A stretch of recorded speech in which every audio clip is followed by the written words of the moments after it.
ಸ್ನೇಹಿತರೆ, ಮಲೆನಾಡಿನ ಸೌಂದರ್ಯದ ಜೊತೆ ಇಲ್ಲಿ ಅಡಿಕೆ ಮರ, ತೆಂಗಿನ ಮರಗಳ ನಡುವೆ ಮತ್ತು ಈ ಮಳೆಗಾಲದ ಒಂದು ಸೌಂದರ್ಯದ ಜೊತೆ ನಾನು ನಿಮಗೆ ಒಂದು ಅಡುಗೆ ರೆಸಿಪಿಯನ್ನು ತೋರಿಸ್ತೀನಿ.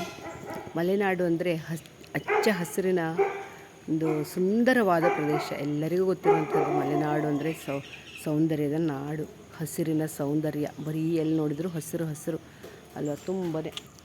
ಮಳೆಗಾಲದಲ್ಲಿ ಮಲೆನಾಡನ್ನು ನೋಡುವುದೇ ಒಂದು ಚಂದ.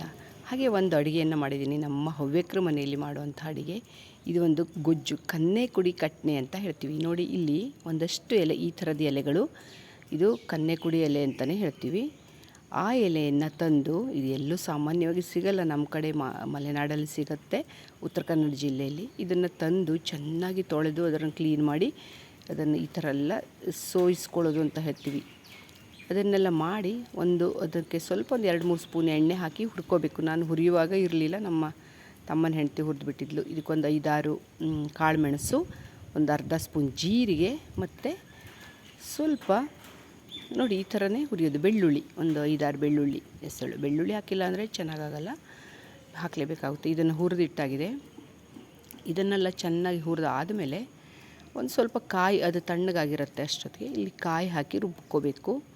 ಒಂದು ಅರ್ಧ ಕಾಯಿಯನ್ನು ಹಾಕಿ, ಏಕೆಂದರೆ ಇದು ಜಾಸ್ತಿ ಸ್ವಲ್ಪ ಕ್ವಾಂಟಿಟಿಯಲ್ಲಿ ಮಾಡಬೇಕಾಗತ್ತೆ. ಇದು ಸ್ವಲ್ಪ ದಪ್ಪನೂ ಅಲ್ಲ ತೆಳ್ಳನೂ ಅಲ್ಲ, ಆ ಥರ ಮಾಡಬೇಕಾಗತ್ತೆ. ತುಂಬ ಬಿಸಿ ಬಿಸಿ, ಮಳೆಗಾಲದಲ್ಲಿ ಬಿಸಿ ಬಿಸಿ ತುಂಬ ಟೇಸ್ಟಿ, ಒಂಥರ ತುಂಬ ಘಮ ಘಮ ಪರಿಮಳ ಬರುತ್ತೆ ಗೊತ್ತಾ, ಬೆಳ್ಳುಳ್ಳಿ ಎಲ್ಲ ಹಾಕಿರೋದ್ರಿಂದ. ಈ ಥರ ಚೆನ್ನಾಗಿ ನುಣ್ಣಗೆ ರುಬ್ಬಿದ ಮೇಲೆ ಇದನ್ನೆಲ್ಲ ತೆಗೆದು ನೋಡಿ, ಈ ಥರ ನುಣ್ಣಗಾಗಿದೆ ಇದು. ಈಗ ಇದನ್ನೊಂದು ಪಾತ್ರೆಗೆ ಹಾಕಿ, ಇದಕ್ಕೆ ಸ್ವಲ್ಪ ಜಾರಿಗೆಲ್ಲ ನೀರು ಹಾಕಿ ತೊಳೆದು ಅದನ್ನು ಹಾಕಿ, ಆಮೇಲೆ ರುಚಿಗೆ ತಕ್ಕಷ್ಟು ಉಪ್ಪು, ಆಮೇಲೆ ಹುಳಿ. ಅಂದರೆ ನಾವು ಮಜ್ಜಿಗೆ ಹಾಕ್ತಿದ್ರು ಮೊದಲಿನ, ಅಂದರೆ ಅವ್ರವ್ರ ಇಷ್ಟದ ಪ್ರಕಾರ ಮಜ್ಜಿಗೆನೂ ಹಾಕ್ಬೋದು. ಒಂದು ಲೋಟ ಆಗುವಷ್ಟು ಮಜ್ಜಿಗೆ ಆಮೇಲೆ ಹಾಕಬೇಕಾಗುತ್ತೆ, ಫಸ್ಟ್ ಹಾಕಲ್ಲ. ಚೆನ್ನಾಗಿ ಕುದಿಸಿ ಆದಮೇಲೆ ಹಾಕಬೇಕು. ಇಲ್ಲಾಂದರೆ ನಿಂಬು ಹಿಂಡಬೇಕಾಗುತ್ತೆ, ಇನ್ನೂ ಚೆನ್ನಾಗಿರುತ್ತೆ. ಇದು ನಿಂಬು ಹಾಕಿಲ್ಲ, ಹುಳಿ ಪುಡಿ ಒಂದಿರುತ್ತೆ, ಆಮ್ಚೂರು ಪೌಡ್ರ್, ಅದನ್ನು ಹಾಕ್ತಾಯಿದ್ದಾರೆ 1 ಸ್ಪೂನು. ಇಲ್ಲ ನೀವು ನಿಂಬು ಹಾಕಿದ್ರಂತೂ ಇನ್ನೂ ಚೆನ್ನಾಗಿ ಟೇಸ್ಟ್ ಬರುತ್ತೆ.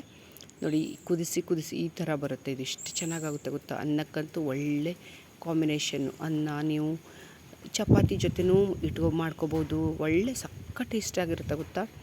ಇದು ಹುಳಿ ಮತ್ತು ಖಾರ ಇರಲ್ಲ, ಇದು ಒಂಥರ ಘಮ ಘಮ, ಬೆಳ್ಳುಳ್ಳಿದು ಮತ್ತು ಆ ಕಾಳು ಮೆಣಸಿಂದು ಮತ್ತು ಜೀರಿಗೆದೆಲ್ಲ ಘಮ ಘಮ. ನೋಡಿ, ಆಮೇಲೆ ಇಲ್ಲೊಂದು ಅದೇ ತೋಟದ ಒಂದು ಸಣ್ಣ ವೀಡಿಯೋನ ಮಾಡಿದ್ದೀನಿ. ಹೀಗೆ ಮನೆ ಮುಂದೆಲ್ಲ ತೋಟನೇ ತೋಟ, ತುಂಬ ಚೆನ್ನಾಗಿತ್ತು ಏರಿಯಾ ಅಂತ ನಾನು ಹೀಗೆ ಹಸಿರಾದ ಒಂದು ಸೌಂದರ್ಯವನ್ನು ಸ್ವಲ್ಪ ತೋರಿಸೋಣ ಅಂತ ವೀಡಿಯೋ ಮಾಡಿದೆ. ನಿಮ್ಗೆ ಹೇಗೆ ಅನ್ನಿಸ್ತು ಅಂತ ಹೇಳಿ.